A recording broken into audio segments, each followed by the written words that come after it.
What's up, y'all? It's your girl Sakina, and I'm back with another review. This is my review for The Chi. This is season 5, episode 1.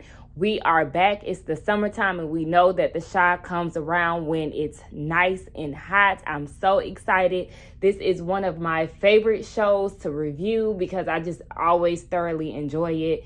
And I just get excited every time the summer comes around because I know that The Chi is getting ready to come back on. But anyway, let's go ahead and get into it because this episode was pretty good to me for an opener. All right, so we see as the first scene, Keisha getting some head and some Zach. From who? Emmett. Now, I swore up and down that Christian was going to pop up from under them covers.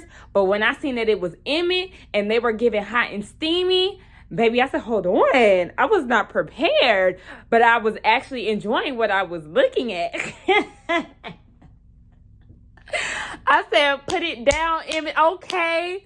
And then we see Kevin and Miss Ma'am. Y'all, I'm going to be calling her Miss Ma'am all throughout this review because I do not remember her name. I don't remember anybody saying her name throughout the episode. So she's Miss Ma'am. And anybody who does not watch The Chi or hasn't seen the episode, Miss Ma'am is the girl that Dre took in after the domestic dispute that her brother and his girlfriend had last season. So yes, Miss Ma'am is living with them, and her and Kevin are smoking a vape, and they almost got caught by Dre. And then we see that Trig, Jake, and Shot, they're having breakfast together as a family. Good to see that they're, on the right track.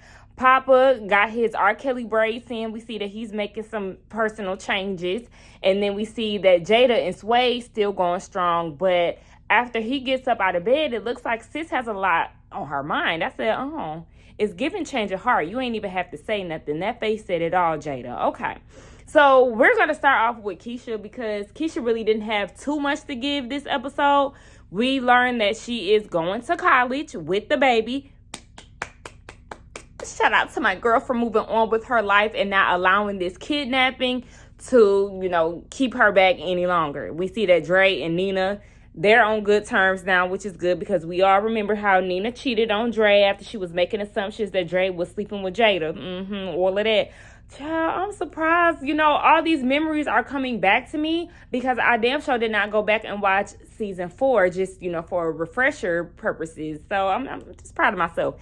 Anyway, Keisha's boyfriend, Christian, he's still in the picture. They're asking her if, he's going to be a part of her college plans. And she said that she has been thinking about it. But we later on see in the episode that Keisha actually sends Christian a voice note, basically ending things to focus on herself and baby Ronnie. But he texts her back and thanks her for handling his feelings with care. But he did mention, too, that it sucks being a nice guy, especially when you're black, because nobody feels that he's being real. But he did say that, he hopes that she meets the next good guy and takes him serious. And he's still there for her and the baby if they ever need him. He's getting that. We'll talk about that in a minute. Okay, I'll talk about that in a minute. Anyway, Emmett, child. So, remember when I said that the episode started off with Emmett and Keisha getting it in? Whole time it was a wet dream that Tiffany quickly woke him out of. She got her bags packed and she said, listen, baby, I'm moving in with my mama and I'm taking the baby. I need some time. So, yeah, he trying to get her to stay, but she was like, no. So, we see that she's with her mama. And her mama is one of those black parents that I absolutely cannot stand. I'm sorry if anybody is offended by this. If they are this person or if they have a parent that is this person, I can't stand it. I have a totally different upbringing. My mama is not going to hound me. She ain't going to be like, this my house and you can't have no closed doors and you got a curfew and all of that. My mama don't do all of that. So when I see people do that, it's annoying. Like, I don't know. Just like, let your child live. Like, especially because Tiffany is grown as hell. Like, you waiting up when she get home and all of that. I understand that you are not a babysitter. That 100% feel you on, girl. But it's just giving hovering. Mama is very upfront. She's very blunt. She plays no type of games. And she said, listen, I knew that open marriage shit was going to go left in y'all's relationship. Tiffany goes to her room, child. She got Bow Wow and B2K on her walls. I'm like, so, I mean, when you got to a certain age, you didn't take those down? I mean, I guess, and child, I think we all seen the verses this weekend, and Omarion performing terribly. I wish I would have did a review on that, but I did catch it late. Like, I didn't even watch the pre-show, and I missed like 2 songs between Omarion and Mario, so like I came in late. But child, I seen all that I needed to see. I was highly disappointed in Omarion. He did too much with that watermelon. His vocals were not there. Mario was on his neck, and I was loving every bit of it. Anyway, Tiffany mama asking her to come downstairs to bring her the remote. Just the typical annoying ass parent moves. So Emmett is at home and he's talking to Darnell about how he can get Tiffany back. And Darnell said, fuck her. She does not want you. And saying that she really trying to get away from you, Emmett, if she's willing to move back home. So Emmett is just like, man, I got my life together for her and everything. Like, he really was dedicated to being with her. But it's like, how dedicated were you? Because you did sleep with Dom. It's like, you don't even have enough discipline to get out of your whole ways. I understand you might feel like it's a mistake, but this is a pattern with you. This is always who Emmett has been. He has a million children that we don't even see. So it's like, sir, I mean, you and Tiffany knew exactly what y'all was getting yourself into when y'all decided to tie the knot. You even were super guilty the day that y'all got married up until y'all was down at the damn altar. So I don't want to hear nothing about it. This marriage was a big ass mistake. So Darnell's trying to get him to get drunk so he can cry out his emotions. And I'm just like, Lord, what is going to come from Emmett being drunk? But he looking at a picture of him and Tiffany, and he kissing it, and he just doing all of this. So Emmett started asking Darnell about Dom. And I totally forgot that they was together, child. Darnell wishes that she had better music taste because, he is all about the classic soul music, the Earth, Wind, and Fire, Al Green, Marvin Gaye, that type of shit. And Dom is younger, so she's always trying to listen to WGCI. I hear about WGCI so much, and I ain't never been to Chicago. Baby, we know that is the #1 hip-hop and R&B radio station. We get it. Every time I watch something that is based out of Chicago, we gonna hear about WGCI. I mean, I love it. Obviously, it's real prominent in Chicago, but we hear about it all the time. Anyway, Emmett asks Darnell if he's ever dreamed about another woman. I mean, it's Darnell, so of course. And he gets really explicit about this story that he's had, this sex experience that he's had with Dom. And he said, it was hot and steamy, obviously, but he just could not finish the job. He could not come for some reason. And then he had to start thinking about Jada. And that sealed the deal. I said, oh my gosh, like, if I was Emmett, I would be mortified. Like, please do not tell me nothing like that. I squirm at any mention of sex around my mom. I just don't like that. I know I have a young mom and we cool and all of that, but I don't want to hear nothing about no sex, boo. Don't even bring that up because I don't even like to watch sex scenes around my mama. Like, it's just so it's cringy to me. So I would have screamed if I heard that. But yeah, so he said that he was thinking about Jada, and I said, ooh, we already know where this gonna lead to. So Emmett was like, I need to go do something, and he just leaves Darnell at his house. Meanwhile, Darnell is playing the elements, and he done made himself at home. Eating a bag of Doritos. So Emmett goes to Tiffany's mom's house and he end up throwing up outside in the snow, but he comes into the house and he's bringing Tiffany the picture that he was kissing and he just wanted to talk to her. So he wants her to come back home and she was like, nah, because I'm not happy. And she really is upfront with him and says that I don't know if I want to be your wife anymore. Y'all know that hurt his little feelings, but I mean, it is what it is. Because just like she said, it's like, honey, I chased you for all these years and then I finally got you. And now she getting, cold feet. She got to change her heart. She just really ain't feeling it no more. And it's like, hey, it be like that. Sometimes you got to experience some shit to understand what it is that you don't want. Anyway, and it's kind of like, Emmett's karma because of all the things that he's done in the past. So we see later on that Tiffany tells Keisha that she doesn't want to be with Emmett anymore. And we see that Keisha is texting Christian. He wants to go dorm looking with her, but she was like, no. And this is before she decided to break up with him. I know this is kind of out of order, but Tiffany is texting Robert. And remember, that's Iman Shumpert's character, who she met in the midst of her and Dom's business.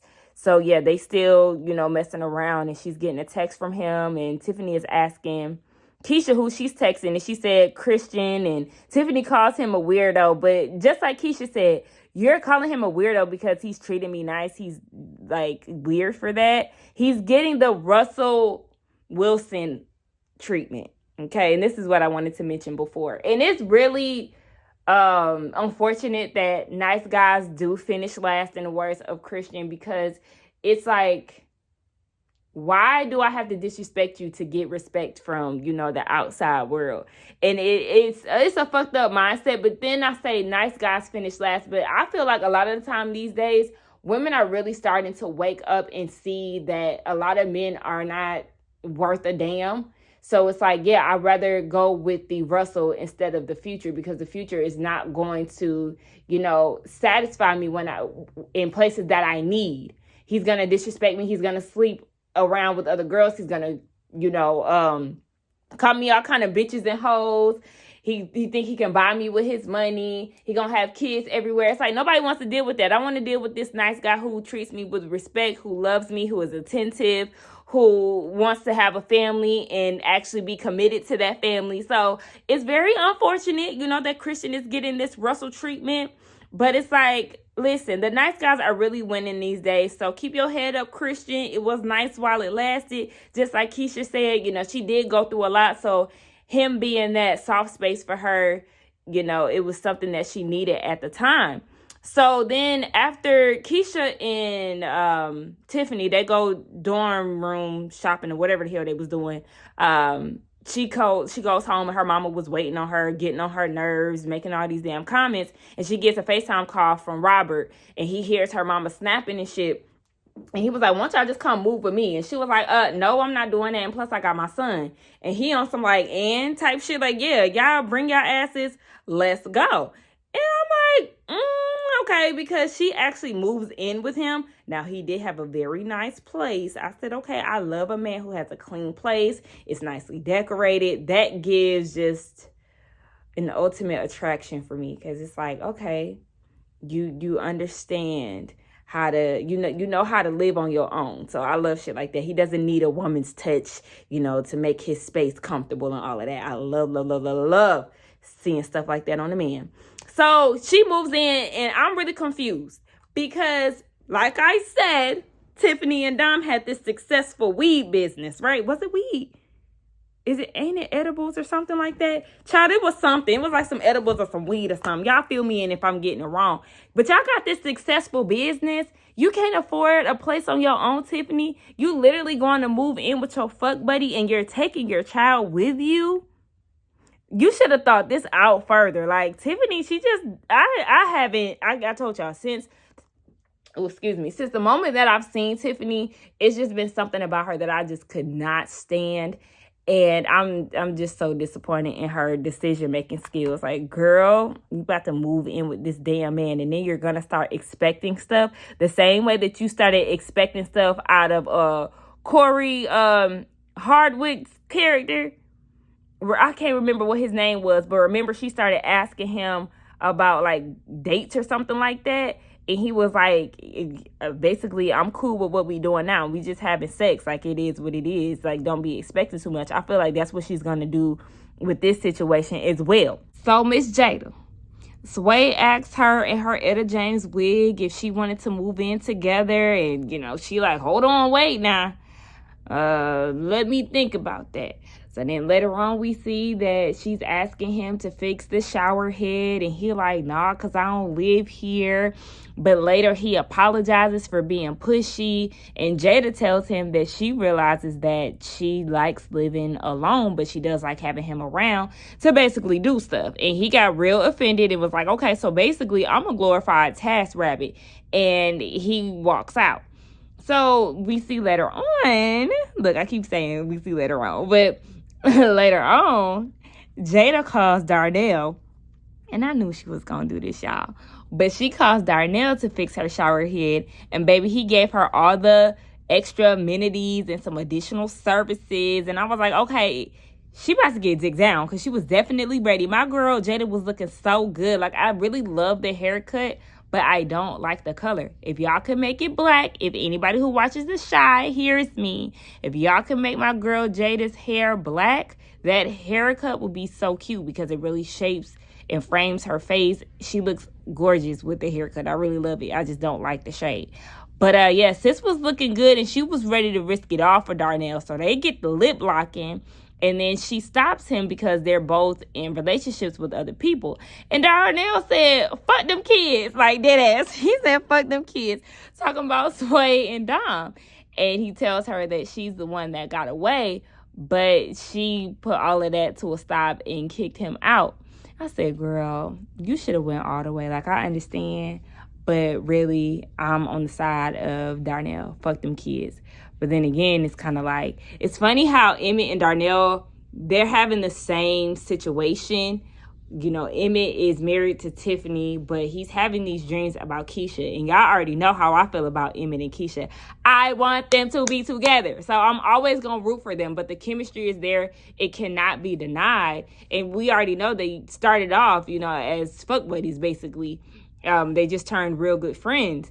So, you know, hopefully this thing turns around and they actually do make something out of it. But Emmett has a lot of kids. Darnell has a lot of kids. And he want to go back to Jada because he feels like she's the one that got away. Emmett is having these dreams. So obviously, you know, his mind is telling him something, that there's feelings for Keisha. I remember how hard he was going when she had got kidnapped and stuff. Like, he really cares about her. So it's funny that him and his dad are literally the same people. But it kind of just goes back to learned behaviors and you just being a product of your environment.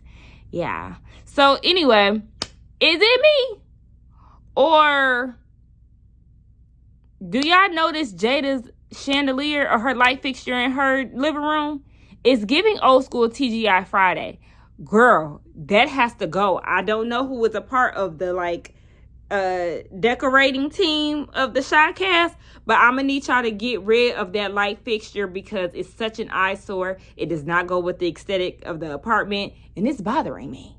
Anyway, let's get down to the kids because y'all know we love seeing the kids together. So they was all getting ready to go to school and they all in a car together. We know that Kevin and Jake, they made amends at the party, like the little high school party that they had last season. But I didn't think they were on the terms of actually hanging around each other to that point. But yeah, child, they done all piled up into Trig's Mercedes Jeep. And they going to school. Remember, Kevin got kicked out of private school last season. So he's back at the school that they were in on the first 2 seasons. So Gemma is getting dropped off by at the private school. She's still there. But everybody else is still, you know, in this public school. Why I say that again, I don't know. Anyway, Papa's pulpit is still going strong. Gemma and Jake, they talking about their school plans. He's trying out for the varsity team, so he wants her to be there. And Papa is in the backseat trying to shoot his shot with Miss Ma'am because she's technically Kevin's sister. I said, did y'all notice Miss Ma'am is smiling a lot more compared to last season? Last season, sis was real mean and she really ain't want nothing to do with nobody. So it seems like her being in the household with them is really starting to change up her attitude. So we love to see it because we know she come from a troubled past. Jake, he trying out for this basketball team. And baby, when I tell you he is doing terrible, he is doing terrible. And Maisha, hey, Maisha, my girl looks so good. It's so good to see all of them back at the same school again. It's just like season 1 all over again. Anyway, Maisha was like, baby, he is pure trash. Bottom line, Jake did not make the team. He upset. He storms out. Gemma tries to, you know, give him some type of comfort, and he lashing out on her because he feels like this is all that he had to give, and he really doesn't really feel like he's good at anything, and he's just really mean to Gemma. He don't accept her. What was it? Was it a sweet potato pie, heart-shaped? I don't know what the hell that was. He wasn't trying to take no piece of the pie. So later on, the kids is at Kevin's house, and they playing the game, and Papa was like, okay, now we're going to talk about Jake's hoop failures like men or what? And he said that he feels bad that Jake didn't make the team because he really wanted to yell Jake's name out at the games, being that he is the new school announcer. And then Papa asked Jake if he knew that he was this bad before he tried out. And Jake said that he assumed that he would make the team and he didn't practice. So Papa was like, so you're stereotyping yourself, see? And you would have learned something if you would have listened to my podcast. So we know that Papa's pulpit is still going strong. And he said that he talked about it, but they not listening. And Papa said that because Jake was like talking shit about his podcast and saying how he don't talk about nothing. But Papa is like, okay, well, I'm putting in work. Meanwhile, you stumping on Gemma's heart because you didn't do the work. I said, tell him, Papa, one thing about it, them boys gonna get each other together. They gonna be real honest and blunt. And I love that. They, have their beefs, but they always come back together. So we see that Gemma is at home and she in the bed, and her daddy comes out and was asking her what she's doing, and she said that she is taking a mental health break from school. I said, Daddy, you looking in better shape than I imagined you to be. I mean, yeah, you got a little limp in your walk and you got some type of cane or something, but the way dude I beat your ass and you was in critical condition, I would still think that, a few bruises would be on your face. I think that you would look a little more beat up. But maybe, this was a whole new season. So maybe some time went by. They didn't give us a timestamp of how long this shit then, played out. But anyway, her dad is trying to get her to talk to her about how she's feeling about things. And she said that she's wondering if she should have stayed with Kevin. And he was like, what you would not do is swap out these young men. You got to have these men treat you how you want to be treated. You have to teach them how to treat you. And he was like, give Jake some space. And, if it's meant to be, then he'll come back. And I do feel like that was very sound advice. I do feel like Gemma made the mistake of going after Jake. I mean, obviously there was some type of sexual tension or whatever between the two of them, but it was still out of order. And this is just karma for y'all, okay? Because y'all did Kevin dirty, and it's coming back to bite you in the ass because you didn't want the nice guy, okay?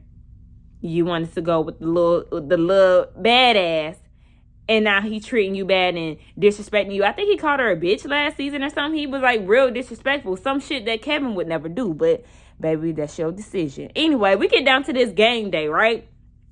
And Papa is making the announcements, but before he could announce the basketball game, he takes a moment of silence for Jake's sorry basketball skills. And then he starts roasting him about how he doesn't have a positive image of a black man at home. And Jake was like, I mean, your dad ain't shit. And Papa was like, at least I have one. And I said, hold on, wait now, Papa. Let's not forget, your dad definitely got arrested down at the funeral scene. And he got some crooked ways in him. Remember Camille, Lena Waithe's character, and the money swap, and it had Papa questioning his religion and whatnot? Yeah, don't forget now, because we damn sure did not. So Papa then he continues and says, maybe if y'all had a man at home, we'd be further along as people. Now, hold on.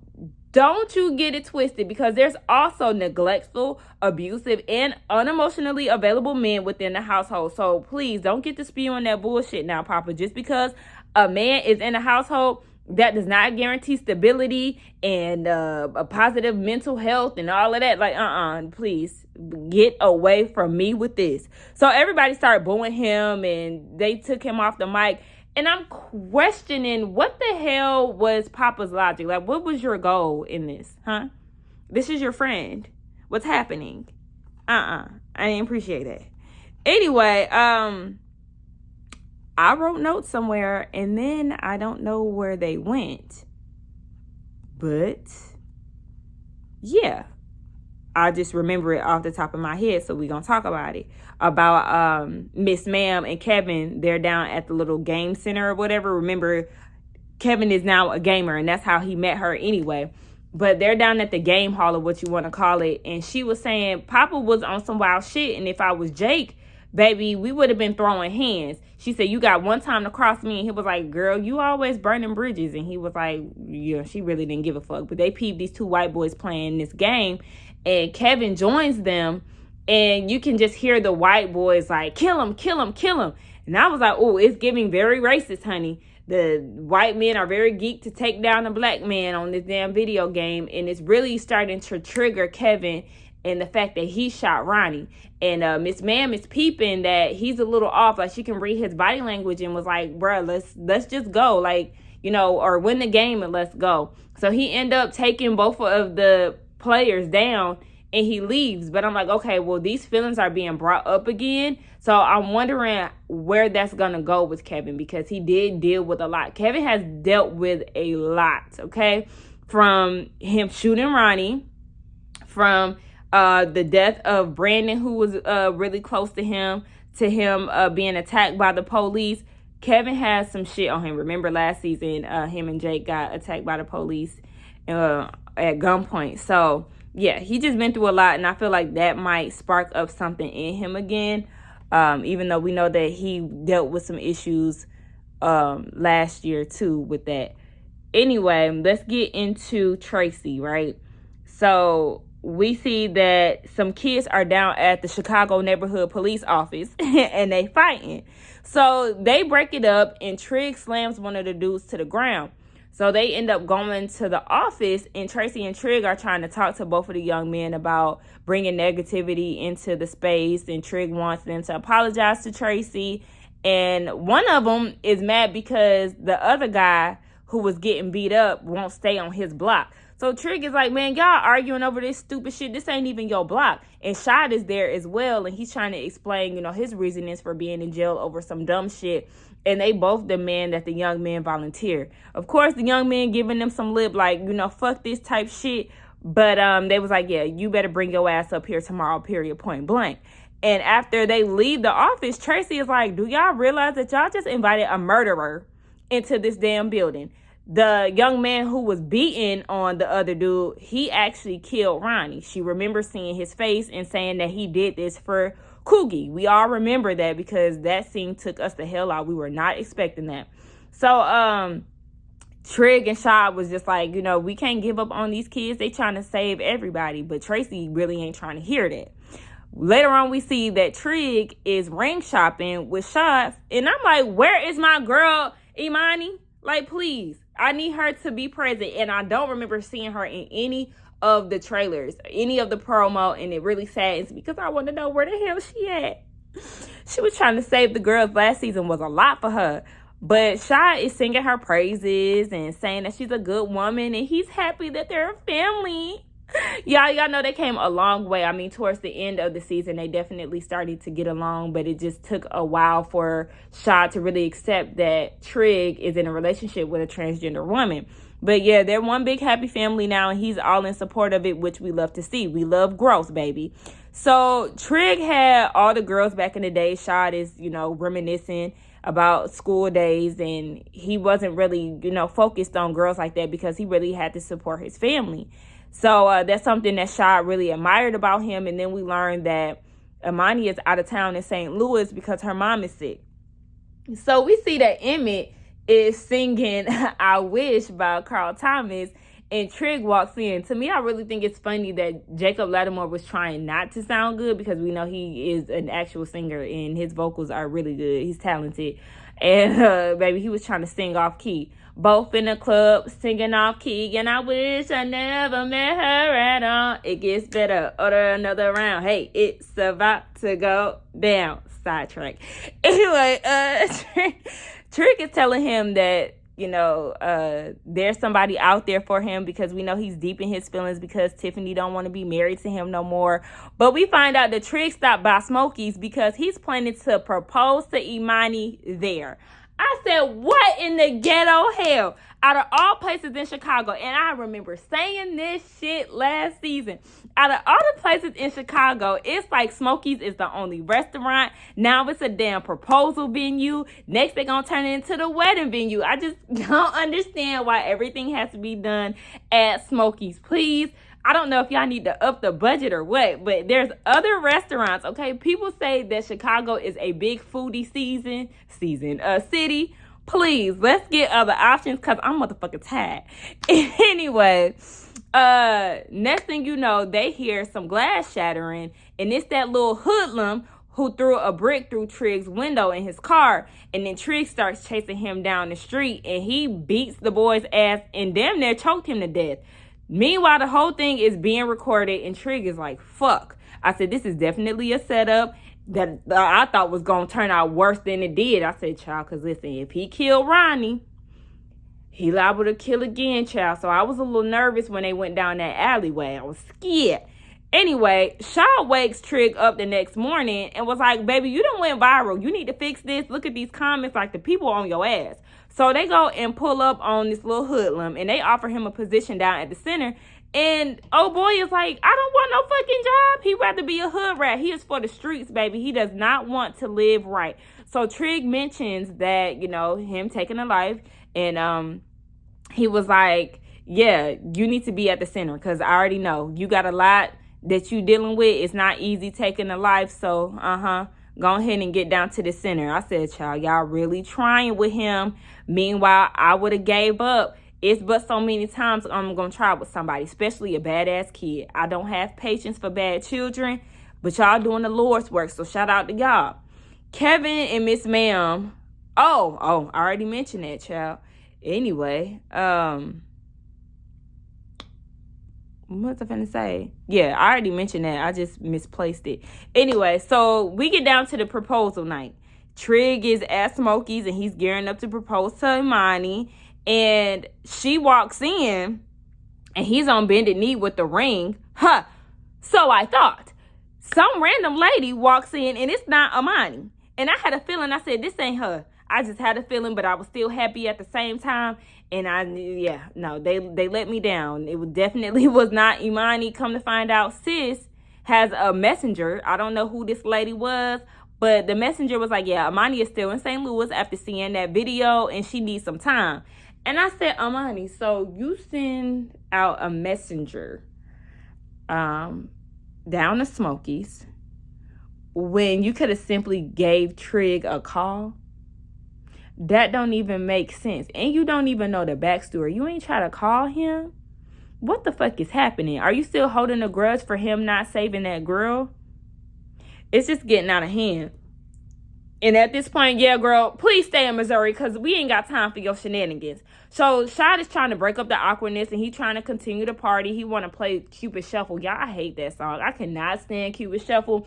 Out of all the line dances, that's the one that I don't want to hear the most. Anyway, we see that Tracy is, unwinding at home. She got her glass of wine. She watching Waiting to Exhale. Shout out to the girls of Waiting to Exhale. I love that movie. But anyway, yeah, she vibing at her house. And she get a knock on her door. She opened the door. I thought it was going to be that hoodlum. But she opened the door, y'all. And it's OG Quincy. Y'all remember Quincy from season 1? Yeah, he back. And he back with his brother, Duda. Child, I said, oh my gosh, what the hell is about to happen? Duda said he's coming back for her. And I'm just worried. I'm really worried for Trig because we know that Trig had that video of Duda beating up Gemma's daddy, and he was threatening Duda to leave town. So it's like, okay, he done went and got his brother. Now they back in Chicago, and his brother really run shit. If we thought Duda was running shit, his brother is, head honcho. So I have no idea what that's gonna mean for Trig. I'm nervous, y'all. But I'm very excited for this season. This season looks really, really good. Y'all let me know what y'all thought about this episode, the review, along with your expectations for this season. Let's get down in the comments and talk. Do not forget to like, comment, and subscribe to my channel. And I will see y'all on the next one. And I'm gonna get on camera eventually, y'all. I really am. Just bear with me, okay? In the words of Tiana Taylor. But yeah, like I said, I'll see y'all in the next one. Bye.